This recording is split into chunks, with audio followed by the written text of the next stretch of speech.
Huh? Oh, wow. I didn't realize how much dust was on this thing. Well, I suppose I should consider myself lucky. If I never use this thing, it means everything has been going so smoothly that I just never feel the need to vent. But something happened today that really threw me off. I wouldn't feel right talking about it with any of my colleagues, but I need to get it off my chest. So maybe recording my thoughts will help. Today I visited Psycho headquarters for a routine meeting with Mr. Psycho, just as I've done dozens of times over the past few years. But today was different. He was angry, foul-mouthed and short-tempered. I'd never seen him like that before. He didn't reprimand me for anything, and we simply discussed the usual topics, but the entire time he seemed like he was on the verge of exploding. I was confused and worried, and frankly, scared.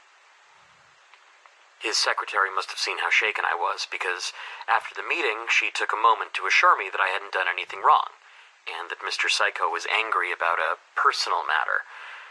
On most days, I would never dream of gossiping about the man who signs my paychecks, but my curiosity got the better of me, and I asked her for details.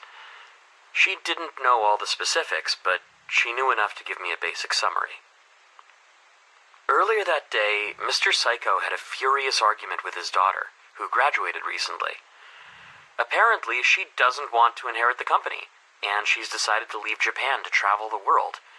This is absolutely unacceptable to her father, because he's invested a lot of resources into giving her the training necessary to take over his empire when he retires. He had absolute faith that his daughter would inherit his company when the time came, and her decision had invalidated all of his plans, along with many years of effort, not to mention an incalculable amount of money.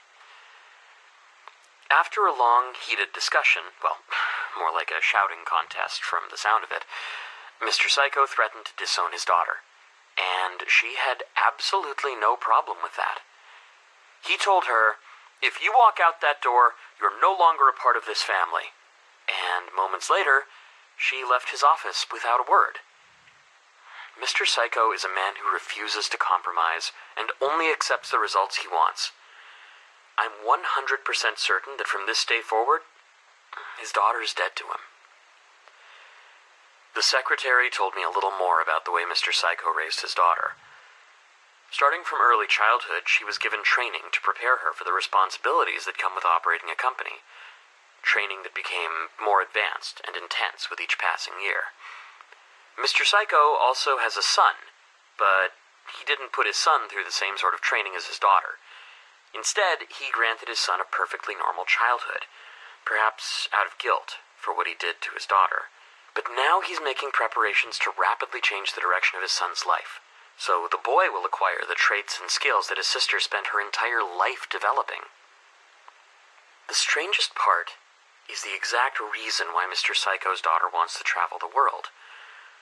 One phrase the secretary kept hearing was, "my sister." Apparently, Mr. Psycho's daughter is absolutely convinced that she has a sister somewhere in the world, and that she needs to find her. But Mr. Psycho only has 2 children, so if she says she has a sister, there are 3 options. She's speaking figuratively, she's actually become delusional, or Mr. Psycho has an illegitimate child. At this point, the secretary decided she'd said too much, and stopped talking. I had a feeling I was starting to tread on dangerous ground, so I chose not to pry any further. Even though I wound up with more questions than answers, at least now I know why he was so angry. Losing his daughter, along with more than a decade of money, planning, effort, must be an incredibly painful experience. But after hearing all this, it'll be hard for me to look at him the same way I used to. He told me that he built Academy High to give his daughter the perfect, ideal high school life. But now I think that was just a cover story. I think he built Academy High and made his daughter the student council president to put her through the experience of being in charge of an organization. The school wasn't a gift from a father to a daughter. It was just another component of her lifelong training, another step in the process of turning her into the perfect CEO. A training simulation. And now he's going to put his son through an accelerated version of that process. Poor boy. It doesn't surprise me at all that she defied her father and ran away from all that. But in the end, it wasn't pressure or stress that made her reject her father's wishes. It was this weird notion that she has a sister. Maybe all the stress drove her crazy. The weirdest thing of all is that when I imagine Mr. Psycho with another daughter, I have a mental image of what she would look like. But I get a headache if I picture her in my mind for too long.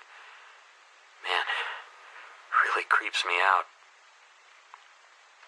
If Academy High was built solely for one girl, and that girl has graduated, what happens next? I was afraid the school was going to be shut down, but apparently Mr. Psycho just wants me to continue business as usual.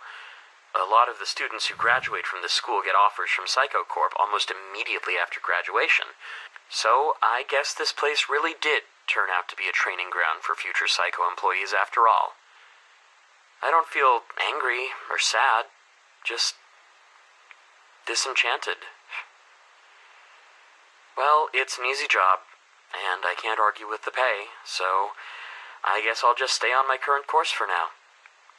Man, even though I know that nobody is going to listen to this tape, I feel way better after recording my thoughts. I guess Mr. Psycho's gift was good for something after all. Thanks for hearing me out, Mr. Tape Recorder. With that said, I hope I don't have to use you again anytime soon.